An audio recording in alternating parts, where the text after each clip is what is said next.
Hello, welcome to another edition of the Pace Report. I'm Brian Pace, reporting live here at Jazz at Lincoln Center here in New York City. Blessing the band stage at Dizzy's is a dynamic drummer, educator, and writer who has played with some of the most important jazz musicians of this generation. And I'm talking guys like Kurt Elling to the great Wynton Marsalis, as well as Christian McBride. Drummer Ulysses Owens Jr. has a dynamic big band record which he recorded here right before COVID took place around the world back in 2019. Now this album is an intergenerational big band. You have young guys and elder statesmen in this band.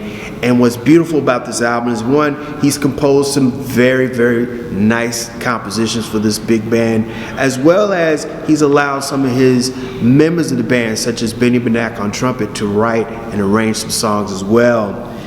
Now tonight, you're going to see highlights of the official New York record release with this new music, as well as me sit down and talk to Ulysses to talk about, one, why he decided to do a big band record at a time when the major labels are not touching big band projects, as well as what inspired him to compose and write some of the songs for the album.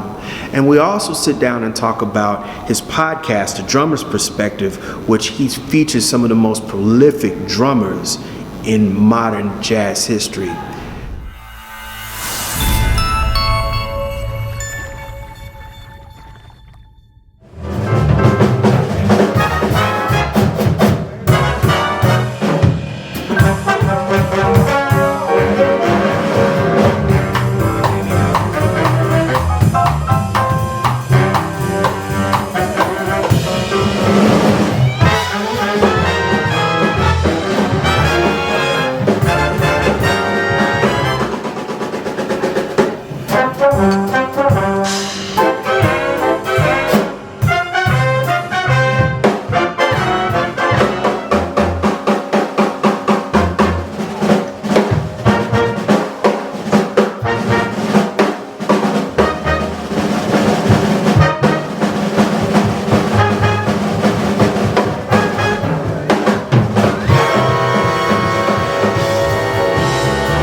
In the words of the great Rakim Allah, been a long time. Shouldn't have left you. Man, thank you, Brian, for being here, bro. Hey, man, thank you for having me, man. And I just want to say congratulations on one, this project, and two, this intergenerational, this multi-generational band that you have here. It's like the lost art of the big band is part of the history of jazz, Black American music, and you decided to do this at a time when no one is trying to do this. Yeah, brother. It's courageous. You know, I mean, Michael D's, my dear brother and friend, he basically came to me and he said, man, I love what you're doing. Because, I've been in McBride and a lot of other people's bands. So in some ways, I was trying to mirror some things that I'd experienced. I had a trio, I had all this stuff. He said, but man, there's a bunch of young cats that want to play with you. He said, hey, you need to put together a big band. And I'm like, well, I don't have any arrangements. He said, man, there's a bunch of young cats that want to arrange, And so it really became this labor of love for the next generation. And now here we are 4 years later. We've done a record. We've played. We got a bunch of gigs coming up, and it just feels like the right thing to do. You to me, purpose is that thing where you don't have to force it. It's that thing that when you do it, it's where you should have always been, and that's what it feels like when I play with my big band. Ulysses, you have grown exponentially, times 9. I mean, you wrote some original songs on here. Benny Manak, like I told you earlier, he got a lot of people through COVID in New York. And tell me about the process of putting these songs together, because Human Nature by Michael Jackson never been done. Yeah. So I'll tell you this. This is the first project that I've ever put together that the songs and the repertoire is a result of what the audience liked. So this big band got put together, I would say about 2017. Jazz and Lincoln Center said, listen, Ulysses, we're going to give you a week. And I said, well, I want to do this big band and say, we take one night. So I had these charts. The big band sounded good, but it wasn't fully formed. It was 2018 that we started playing this music. And I said, okay, we tried to record, really didn't have his thing.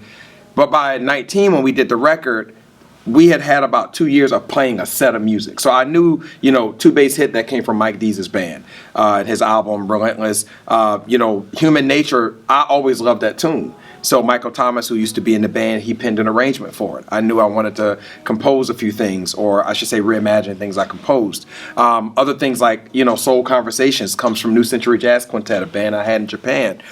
Girl Talk came from Yasushi. So one of the things I did was I reached out to everybody in the band. I said, listen, I want y'all to be in this band. If you all want to bring an arrangement, bring one. I don't care if you've ever had a big band. So Yasushi was a classic case of a great musician that everybody loves, but nobody knew he wrote big band music. So when he got the email, he said, I got like 2 arrangements. And they're some of the most beautiful arrangements, Language of Flowers and Girl Talk. That's his. So I think the process of building material was I wanted to not only pick things, but I also wanted to choose from these incredible musicians who are great arrangers who don't really have a voice otherwise. Also Stephen Feifke, who now is doing great. My band was one of the first bands of note that played his arrangements. So the repertoire was I wanted to kind of tribute to old big band, but also I wanted to play music I like. And so when you listen to the album, you're hearing a set of music that the audience adored. So it was tested night after night. So even the set list of the record is exactly what I played on the gig. So this was the first time I was like, yo, I know people like this. So that's why I'm really blessed that people are really digging on it, because I'm like, well, I'm not surprised because this is what they were hearing every night at the club. Right. So anyway, that's kind of the range of it. And I have to say, lastly, I had to bring me to it. And I'm a swinger. I love funk music. I love gospel music. I love music that feels good. When I get home and I, chill and smoke a cigar, I don't want to listen to nothing complicated. So I finally created an album that is something that I even like. This is probably your most critically acclaimed project that you've done of your whole entire career. And the buzz on this is stupid. I mean, when Lydia sent me the link to the record, I was like, what the hell? I'm like, yo, like this. I said, but I understand that right before COVID, you were moving in another direction. And now that people are, like I saw it tonight for both sets, I saw people really, really digging it. And I'm going to tell you what really threw me for the loop was the Marvin Gaye. Yeah, I told you. I told you. I was like, I got something for you, Brian. It's relevant. It's relevant. And music has to touch people from a spiritual as well as a personal. It just, that song right now, I think everybody relived it last year. And everybody now just... So again, I got to tell you how that happened. We basically had planned to just play the music from the record because this is the first time we've been in the club in 2 years, so we wanted to celebrate that. And we technically didn't have a CD release. We had rehearsal the other day, Midtown. Diego, incredible arranger, he says, "Hey, I know we got to, rehearse," but he said, "Man, I got a few charts I want you to hear." So he had What's Going On, he had Inner City Blues, and he had a Jerry Allen tune. And I love Jerry Allen, so we played Gathering, Jerry's tune, but it was a little complex. I said, "I want something groovy." He said, "Well, man, why don't you check out What's Going On?" But it's a vocal. And in my mind, I'm like, I don't know. But I said, let's just play it down. And we played it down. And I said, that has to be on the set. And so I say that to say, like, the music also tells you what it needs. And I think what we have to be willing to do in this day and time is we can't be so premeditated about what our agenda is. I think we're living in a time where we've, made it through the pandemic, but also, I heard someone say the other day, we all are dealing with anxiety. We're all dealing with so many things. So what do we all need to collectively heal?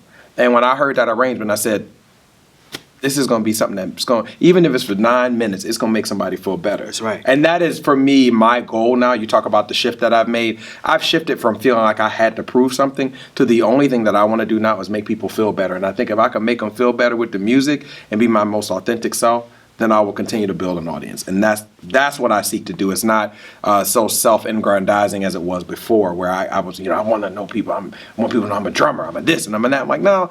Listen, man, I got through the pandemic without dying, and my family's still here. Let me just spread that healing energy. Right. You know what I mean? Right. So I'm much more grateful, and I believe that I'm here for a reason, and I think that reason is to spread the gift and the love of music and the joy of it. So.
no record companies would touch this project. No, bro. Listen, I reached out to a few of them.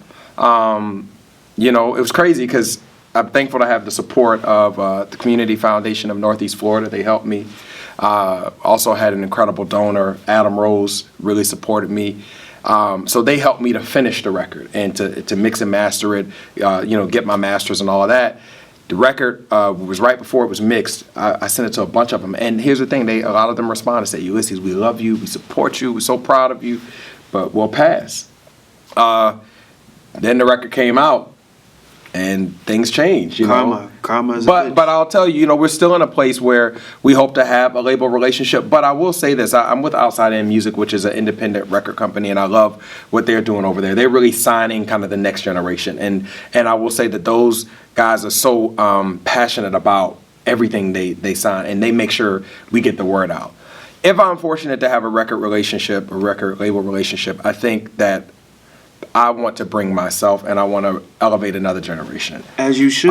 The thing, though, to your point, and not throwing shade at the record labels, but a lot of people are struggling right now, even them, right? You know, we already as jazz, you know, we're operating below 5% of the market share in terms of, you know, consumers. So they gotta make records that make money. And I have to be honest, as much as I love my project and other people love it, my career has not gotten to that place yet where I'm selling a bunch of records. So I also can't, you know, be hurt or pissed off because some of this stuff is a numbers game. So what I did though was I didn't let that stop me. And so I say that to artists out there. You may have some music. I mean, we were just talking about Jasmine Horn, who did the same thing. Like, you may have some music that you really need to put out there, but you can't depend on anybody because anything worth having is worth working for. So for me, you know, like Jasmine, I read it. She wrote a really cool post about the Big Band record. She said, well, nobody would sign it, so she put her big girl pants on. So she put her big girl pants on. I feel like I put my big man pants on. And if I believed in it, I put my own money up for it. And I'm thankful I did because it has changed my entire career. The Godfather of Soul said it best. I don't want nobody to give me nothing. Open up the door, get it myself. And I think, to me, in today's society, Brian, if you don't believe in yourself, nobody else will. And I will say that is something that I've seen as a shift in the industry. I moved to New York in 2001. I moved here 3 weeks later, September 11th happened. So I moved, you know, in a really pivotal time in music. Also, a year later, Tower Records closed down. Within 2 to 3 years, the iPhone and the iPod, all that took over. So I came to New York when what I knew of, you know, all the cats getting signed to Blue Note, Verve, that was already like dying. My generation didn't get that. Most of us that got signed were these small boutique labels, or most of us were starting our own labels. So I think we're living in a new time where that idea of come to town, play, get a deal, change your life, tour, that's done. We are, to me, you know, I call myself a creative entrepreneur. We are the entrepreneurial generation. We're the generation that we're starting our own labels. We're starting our own clubs. We're starting our own live stream. Look at my friend Emmett Cohen. Yeah. You know, we are the sort of DIY generation where if you don't give it to us, we'll do it ourselves. Social media, you know, we're able to promote. I mean, we, you know, literally in our generation, as you know, I have a book on entrepreneurship. It's called The Musician's Career Guide, Turning Your Talent into Sustained Success. So I'm very passionate about it.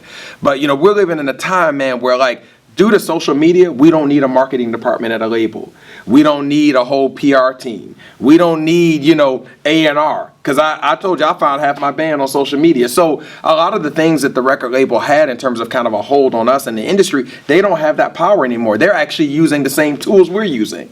So really what I find is the level of work you put into it is what you get out of it. So if you're willing to stay up all night and build your social media following, you're willing to take that content development and build partnerships and get money and then turn that into other things and monetize, what you can build your own label. You know, so look at Benny Bernanke, who's in your band. Absolutely. I mean, he took the pandemic, and Emmett did too. Like you said, they flipped it. I mean, there should be no excuses for not succeeding now. Man, I'll tell you. So Benny, we produced his record. The record is called A Lot of Living to Do. It's featuring McBride, Takeshi Obayashi. We got Veronica Swift on there. Yeah, some great artists. Recorded it, legit. You know, we did the whole thing. And same, we had a lot of labels we were trying to push it to.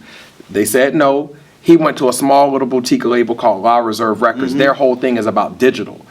Benny, between just his following or whatever, man, we got so much radio, we got so much love, and we never went the traditional route. And I'll tell you this, and I know this from some of the labels I've spoke to, they're actually looking at that in artists. They're looking at artists who are pushing their own stuff, and they're saying, oh, okay, let's see what you created on your own. And then they come in and capitalize on what you built for yourself. I also think that the idea of a label now is a partnership. So even if I'm fortunate to get, like my dream would be to sign with whether it's Mac Avenue or Sony, but then I'd also do like a production deal.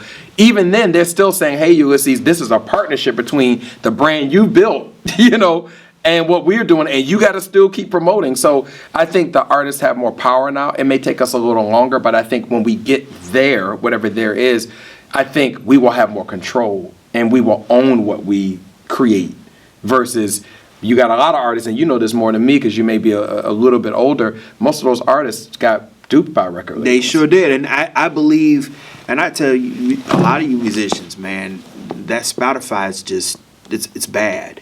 It's bad because you're getting the streams and you're getting the exposure, but at the end of the day, when you guys get that check from them, it's like, wait a minute, that's highway robbery. But let's also think about it, Brian. We're not making money from records no more. So I'm not saying that in terms of Spotify or Apple Music or whatever, but what I will say is at least with Spotify and Apple Music, they can globally entitle and whoever, they can put your music out there so that people around the world can hear your music. But we long since stopped making money off of our records, right? I mean, I remember when my first record's called It's Time For You. It was independent. I released it in like 2008 or 9, whatever. I sold, I bought like 1,000 CDs. I may have sold 250 CDs. After 2003, 4, 5, whatever, we stopped really, as a community, making money from CDs. Why? Because now all of our music is on our phone. So that's why, I try to think a little different than other people. I don't get mad at Spotify because we created it, right? I mean, if you pull, like, the way you listen to most of this music is on your phone. Yeah. So then we can't get mad at Apple Music or Spotify because if that's the case, then why won't we all throw our phones away and go back to get the CD players? Well, here's the back end of that. And not to cut you off. No, please. You know what's really funny about all of this? Do you know what really resuscitated the record industry? What's that? Vinyl. Yes. Yeah. Vinyl. Yeah. And I've been buying, and I still buy vinyl. Yeah. But the thing that kills me is people are now willing to spend $25 for one brand new piece of vinyl. Absolutely. But vinyl gives you, so it ties to my other belief is that people will never stop paying for unique experiences. That's right. And there's something about vinyl that gives you a unique experience. So if you hear the music tonight, you're like, oh my God, I just want that feeling. Okay, you go download it. If you're like, I want a special experience where I'm sitting in my home and I'm getting to like feel like I'm there, then you get vinyl. So I think vinyl gets, for that audiophile of that sort of niche kind of personality who wants to appreciate it on a higher level, that's what vinyl does. And I heard vinyl has now topped CD sales. It sure has. I think that happened, even before the pandemic. And what's crazy is that the CDs are going to come back too. I have a feeling that it's going to, everything old is new again. Yeah, well, here's the thing. I think record companies are going to come back in terms of their prominence, but I think it'll be in a new way. Like, I don't think we'll ever lose the art of an artist being like, I got signed. That feeling of validation and affirmation, I don't think we'll ever lose that. And I don't think we'll ever lose the institutions of the record label. But I do think everybody's having to remake themselves and revamp themselves and also figure out new income streams. And instead of a record label back in the day signing 40 people, shelving 20, now I think they're going to sign like 5. That they have to. That's the new economic model. It's like they're signing 5, and then out of that 5, they may keep 2 or 3 on multi-record deals. But even for them, like if you stop selling records, then you're no longer worthy. Or I won't say worthy, but you're no longer relevant to them. I don't like to talk about McBride often in terms of, because I don't want to speak for him, but he taught me so many things, so I can't help but talk about him. And one of the things he always taught me was just like, don't have a chip on your shoulder. Don't take anything for granted. It ain't personal. Right.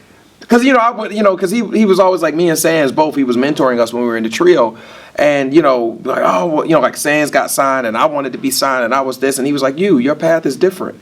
You know, and he would always encourage me, like, well, you're not only a great musician, but you're on the business side, and you're, you know, executive, you got all that. And then Sands had more of a traditional path like him, but he encouraged us, and instead of us, you know, getting hung up or him endorsing that, he'd be like, man, find another way. And so that's what I now do for musicians who are in my band now that I'm, you know, almost 40 years old and I have the Benny Benacks and whomever. Stop complaining, I say to them, and figure out a way around it, because that way you find around it is probably what's going to make you special. Yeah, that's very, very true.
I've been watching a drummer's perspective. Oh, man.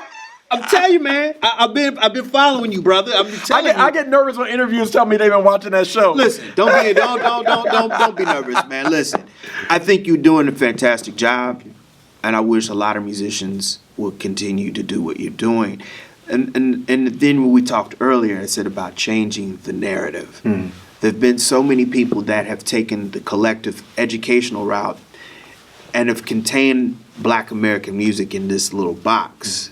And I'm not cool with that, because if you're gonna listen to everything, and we listen to everything. I mean, I like Janis Joplin just as much as I like Frank Zappa. But you can't put musicians and the art on this pedestal. Yeah. The music is about the people, and what you've done is you've unearthed some very good Peter Erskine, thank you, Eric Arlen, Lewis Nash. You've taken these guys and you've allowed them to get into your world. You guys are percussionists, drummers, and I want to ask you, why did you start doing this? And two, what are you getting out of this now as a musician? Man, so first of all, thank you. I love the drummer's perspective. I actually was asked to do it from Open Studio, which I don't know how much you know about that, but Peter Martin, incredible pianist, he started something called Open Studio, and it's basically a jazz digital online platform for people to learn from masters. So, if you want to learn bass, McBride has a course on there. Ruben Rogers for drums is Gregory Hutchinson, myself, Edu Ribeiro. For piano, you got Peter Jeffrey Keyser, Fred Hirsch. So it's a really incredible resource, and it's for different levels. So if you're a beginner, if you're high level, like it's really incredible what Peter's done. So I have 3 courses with them. One is called Finding Your Beat. Another is with Ruben Rogers. It's called The Art of Swing. And then I most recently released one about a month ago, and it's called Jazz Drumming 101, How to Get the Gig. It's really more entrepreneurially focused on what are specific musical things you need to be ready for a gig. So Peter said, hey man, we got you doing this mini course, and to release the record, I did a Friday night series where I would go live on Instagram and interview people. I interviewed Stephon Harris, Jeff Hamilton, to just talk about the big band record, to promote it. Well, Peter and the team saw it, and they said, man, we'd love for you to do something like this. What do you have in mind? And I said, well, if I were to do something, I'd probably call it from the drummer's perspective. I said, and I would interview all my heroes, and I would get inside of their mind on their process. Because I always look at growing up in Jacksonville, Florida, none of these people were coming through. So I think about, man, if I was 16 years old and I heard a record of Peter Erskine and somebody that I I'm probably more, not popular, but more active on social media than some of these guys in that generation and ladies. So I'm sure most of these students know me. So they're like, wow, Ulysses, we like him, but then he's going to interview our hero. I was like, I think that could be cool. And man, people adore it. People hit me up from all over the world. So my focus is really, I'm a fan. And I want people to basically know stuff that I want to know. So for instance, when I had Peter Erskine, I was like, okay, Peter, tell me about your touch on the instrument. So he told me, and I'm like, okay, when did you first pick up the drumsticks and start talking about touch? And he's like, wow, I never thought about that. Well, I first heard Mel Lewis play and da-da-da. And so sometimes my questions with these drummers, they're answering things that they never thought about. Lewis Nash is such an incredible drummer, and I'm a fan. And so I got to ask him things that, even when I studied with him, he didn't answer. But he did now because he has a certain level of respect for me. And I thought it was great, too, because all these drummers respect me and they've seen me grow. And so it's like talking to either a young brother or a colleague or a mentee. So they open up to me in a way that some average person who's just an interview, they wouldn't open up because it's like family. So I adore it. And, I'm really excited about it. We now have done about 22 interviews. We've taken a little break and I'm hoping that we can get back because I got a whole slew of other drummers I want to interview. Because I think it's unique the way drummers talk to each other, just like you. If you talk to another fan of the music, there's a way you communicate that's different than somebody who's an outsider. Right. So yeah, man, I love it, and I've learned so much. I mean, doing this show has actually changed my playing, because I remember talking to Eric Harlan one of my favorite interviews is with Nisheet Waits. Oh boy. And Nisheet told me all this stuff about his father, Freddie, how his father basically raised him to be a black intellectual. And even actually in the interview, you look at Nisheet where he's sitting, behind him is all these books. And he starts, talk about all these books, and he talks about these black intellectuals that raised him, that, would be at his house. And as he's learning how to play drums, they would be like, why are you playing the drums? Well, do you know where you come from? And so it made me understand things about him. He had a great relationship with Max Roach. And so even, he talks about Max Roach told him he needed to learn how to be quiet fire, restrain his playing and really build this tension. So now when I look at the sheet, I'm like, so then I'm like, well, I need to do that too. So yeah, man, the show has made me a whole better player. And now you just explained Max Roach for me. And I get it now. Yeah, he said Max talked a lot about restraint. He said, you gotta, because at the time in the sheet said he was really moving around the kid a lot, and Max said you gotta, keep it in and really be contained and control your energy. Don't just, because drummers sometimes we just go wild, but be very strategic and intentional about your energy and how you get around the kid. Sheila E. is like that. Yeah, yeah. I mean, there's a lot of people. Yeah, a lot of people. I'm just thinking Yeah. when you're talking, and I'm thinking of a lot of musicians. Yeah, it's a lot of musicians like that. So anyway, that show opened up that for me, and I thought it was just gonna be like, oh, I'm fanning out and I'm learning some cool stuff. I didn't realize it was gonna even change my mind and how I thought about drumming.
Family. Yes.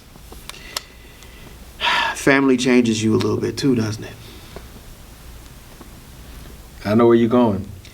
I mean, every musician I know, it's not about you anymore. It's about the family. But at some point, the focus changes. It's not about music anymore. How's it changed for you? So yeah, you're talking about my son, man, Kyler Saint.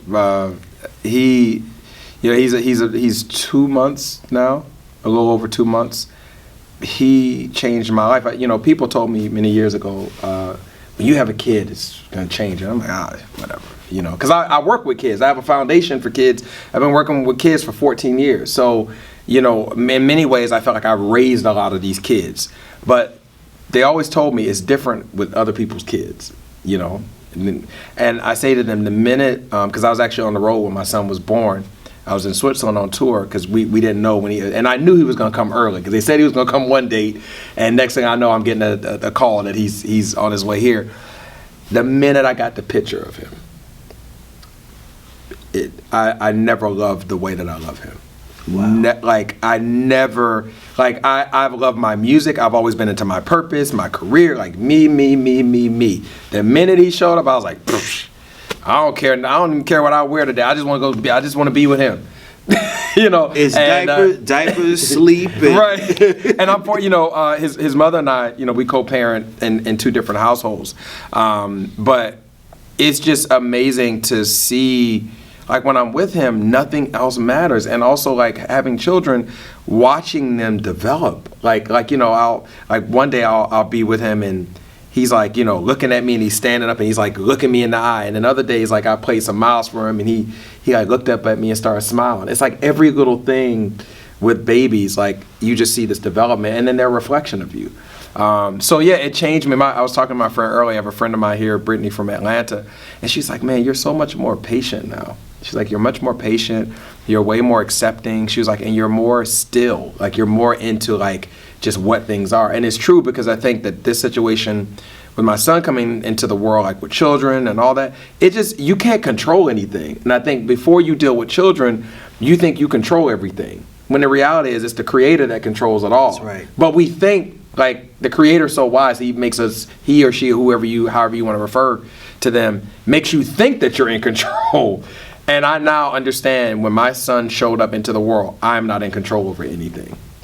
And I'm okay with that now. And I don't obsess over it. And I take every moment as a grateful moment. And so he has absolutely changed me. And I hope I'm becoming a better person. And I hope to be an impactful father in his life. Has it changed your playing?